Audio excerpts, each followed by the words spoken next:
Today, we're in Châteauneuf-du-Pape. This may not be what you think of when you hear Châteauneuf-du-Pape, but this is the Châteauneuf, the new chateau of the popes.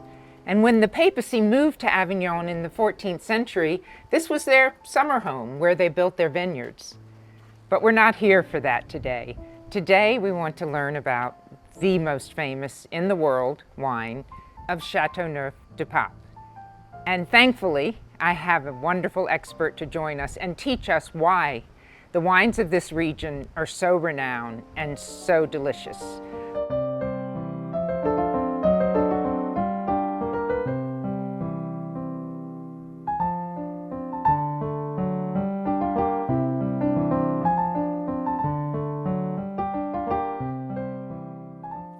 Pauline, thank you for joining us today and to teach us about all we need to know about Châteauneuf-du-Pape wines. Welcome to Châteauneuf-du-Pape, Jane. It's pretty windy today. It's very windy today. Yeah, it's really windy. This wind, we call it Mistral, the master of the wind. It's the protection of all the winemakers in the whole the Rhône Valley, to be honest. Is that mystical protection or actual? It's protecting us because it's coming like this usually after rainfall. Oh. It was raining 2 days ago and now it's drying everything. So less humidity during the summer with the heat like this means less disease. And during the winter it's also less frost for us. So really this wind is really important for us. Well, God bless the Mistral. Of course, but you know what, to give you a secret, it's pretty quiet for us, this kind of No. Yes, you can go to 100, 110, 120 sometimes, so which is a stronger wind. And today is about? It's about 40, 50 kilometers. Sufficient for me. Exactly. And I hope the vines. Yes, it's really great for the vines. Another element which is really, really famous and I would like to talk to you about is this kind of rocks that we have done here.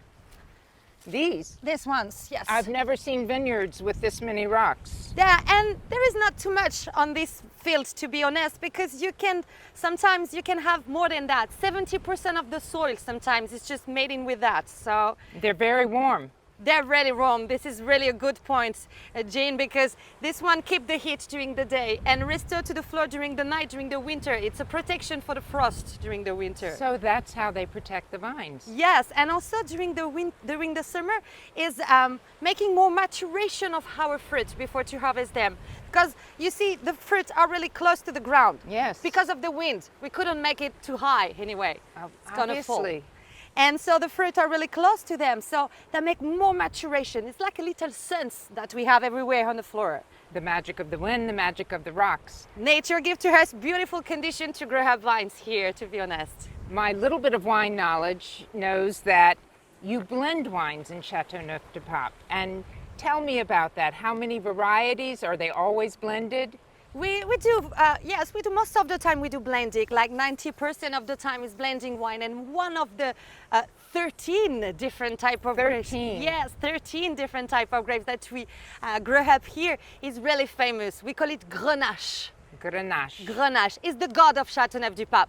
We have a little private joke. We say, in Grenache we trust. In Grenache we trust. Can you show me Grenache vines? Let's go to or maybe the other 12 as well. Let's go.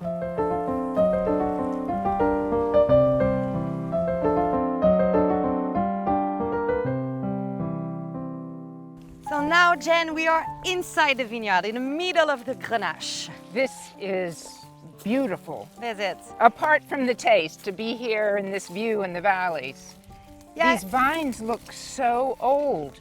How old would you estimate that vine is? I think this vine is pretty much around 20 or 30 years, I think so. It's close to be a old vine. You can see with how is the vines at the beginning, you see? We call that gnarly. Gnarly. Gnarly.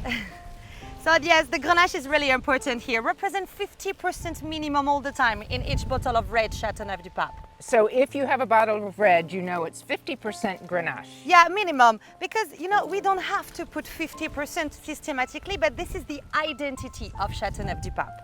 How you can recognize the taste of Châteauneuf-du-Pape, it's also because of this Grenache. And what is the unique taste of the Grenache? Grenache really tastes something like it's a beautiful combination between something fruity and spicy. We say spicy fruit, like something a little bit peppery and and cherries and everything. So yes, this is a good, beautiful example about a beautiful Can I Grenache. go look at it? Of course you can. If I can climb over the rocks, tell me, is it ready to harvest? Absolutely not. Not right now. Absolutely not. No, we have to leave it on the vines, of course, because at this time you see you have also some green ones sometimes. I see them. Need a little bit more juice inside, so more sun. So normally the harvest time it's around end of August, beginning of September. They begin to look like raisins. Yes, they have to. Yeah. Pauline, I've enjoyed the lesson, the Mistral, the magic rocks, harvest time. I think you want to try it now. I do, very much. Let's go to doing it. Thank you.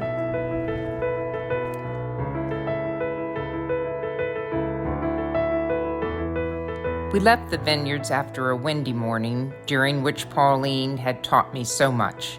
I learned that Châteauneuf-du-Pape is not only a wine appellation that includes 320 vineyards, but a region and the medieval chateau that the popes used as a summer home. Felt the warmth of the galets roulés, or small rocks critical in retaining heat, and I certainly felt the mistral, or wind, which dries the vines after rains. But on to the highlight of our visit, where we donned aprons before tasting the world-famous wines at the Maison Boichon. So welcome to Maison Boichon, Jane, and welcome in one of the oldest house in Châteauneuf-du-Pape. It's beautiful. Yes, looks like pretty new because we rebuilt it, but like you can see on the front barrel, we start in 1898 here. One family? One family. The first family was calling Boichon, mean little piece of wood, because they were barrel makers first. Of course. So they call it little piece of wood. So we have to drink our beautiful wine now, and I would like to talk to you about the secrets that we have in Châteauneuf-du-Pape. I want to hear the secrets. Because I don't know if you know it, Jane, but we produce a little teeny percentage of white Châteauneuf-du-Pape. I have never heard of white Châteauneuf-du-Pape. I know, because they represent all the time, less than 5% of our production. And nobody on the 365 winemakers exports the white wine. So there's no exported white Châteauneuf-du-Pape. No. So this is very exclusive. They don't export because there's so little, or because it's such a treasure? It's a little bit both, to be honest. It's not enough quantity to export, because when I say 5%, that represents for all the production, but each winemakers produce only less than 1% of white. And it's an extremely good quality, so it's a secret. I can't wait to. Should we start with white or start with red? We're going to start by white, yes, because red are pretty tannic here, so it's better to having not too much impact in the mouth. That sounds beautiful. Thank you.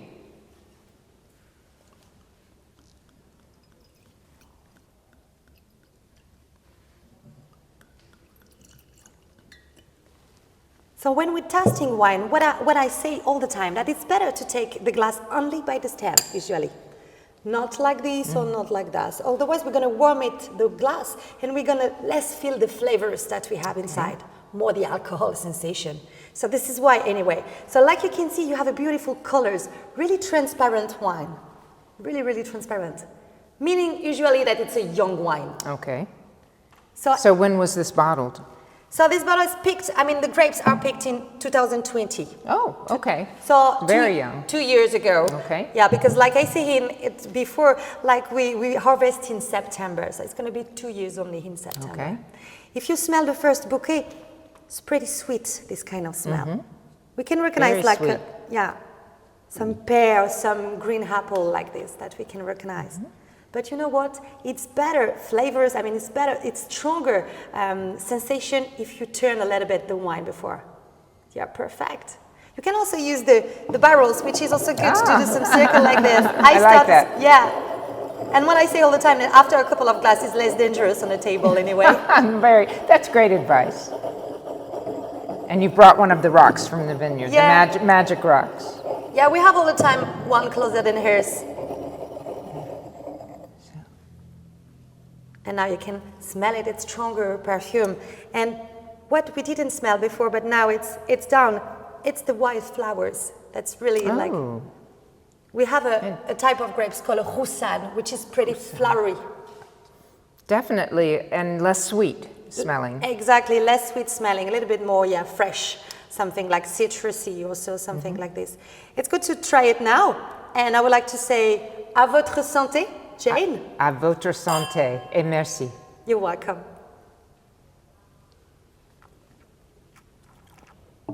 Oh, lovely. Pretty refreshing. Pretty. Especially after our hike through the vineyards and Of course. in the heat of summer. And you can say that it looks like a little bit young also still. You have a little bit of acidity on the both side of the tongue, which is pretty completely normal for the type of grapes that we use here. So if you like less acidity in the white, we say that we need to be patient in Châteauneuf-du-Pape because you have less this acidity after 4 or 5 years. So this one is only 2 years. So it's a baby. Exactly. A kind of teenager, what I like to say, because you can feel the youngness and the maturity arrive behind that anyway. Well, thank you for sharing the welcome. secret treasure. You're welcome. But now the one that we all know. Yeah, and this one is really special too for us. Oh, good. We are really proud of it. We don't export this one cuvée that we call also no, because it's a reserve. I mean, it's a little quantity of something, and it's an old vine. Oh, how old? Yeah, I talked to you about that we have old vine that we've seen outside that it was 30, 40 years old, but this one is going to be 102 years old next year. The vine? The vine outside. Oh, and what would be the different flavor of grape from a 100-year-old vine versus a 10-year-old vine? In fact, it's 100 years old that these vines catch something from the ground, and we have a pretty beautiful nature all around us, like wild olive, like thyme, rosemary. So of course there is an impact on your wine. So you have something really spicy here, really spicy, and about the fruit, because of course you have a sensation of fruit because of our king, the Grenache, give to us a beautiful fruit. Which we learned about. But we have more something like prune, plum, fig, something like this. And stand on a new ones that you have more something like cherries or raspberries or something like this. This one is darker fruit and spicier one. Now I see it was bottled in 2016. Is it considered the good time to drink this now, or does it need to age more? We can start to drink it now by himself because it's like I like to call, I said it before, like a teenager wine still. So even it's too dry for you, you can also add some stronger food with to make it a little bit smoother also. So this is it. Okay. I show you 2 cuvées today, one red and one white, but anyway, I have more than that to show you. So this is the red one. So 2016, it's also beautiful years. Oh, I'm holding the bowl. I failed my first lesson. So. Oh, look at the legs. Yeah, the legs, it's great to see it. To see it, you can turn it slowly like this and stop to turn. Oh, I see. And now happen the legs. I mean, you say it legs, but in France, we are a little bit like dramatic when we talk about it because... Oh, no, I don't believe that. Yeah, of course, we call it tears. He's crying for her. That's much nicer. I don't know, anyway. I don't know if it's better that it's running or if it's crying, but anyway, that happened. We have a little drops. I see the teardrops. Yeah, and they really falling down really slowly down because it's a viscous wine. Viscous mean very thick. Viscous mean with a lot of alcohol contained inside or with a lot of sugar sometimes. But there is no sugar inside. We have a lot of sun, so they give to us a lot of sugar inside the fruit, so a lot of sugar at the end of the fermentation, a lot of alcohol contained. Which is why they stay on the vine so late until they have shriveled almost as raisins for the sugar. This is it. This is I'm a quick study. Yeah, you learn really quickly anyway. Yeah, great, great. So if you smell also the bouquet, Jane, you're going to realize that this one is spicier straight away, but you can feel what I was talking before, the spicy fruit. It smells like winter. Yeah. We say that it's a winter wine. Oh, well job. You can give it a little bit of oxygen and on the barrels could be maybe less dangerous. Perfect. So now if you smell it again, definitely earthier wine here. Much leatherier or something like this. We talk about underwood also for this one. Makes sense. You know, when you walked on the forest in the morning and this wet everywhere, you can smell wet dirt, wet grass, wet dead tree. We have this sensation of underwood right now. Let's go to drink that one. I can imagine. Again, santé, chin chin. Santé à vous.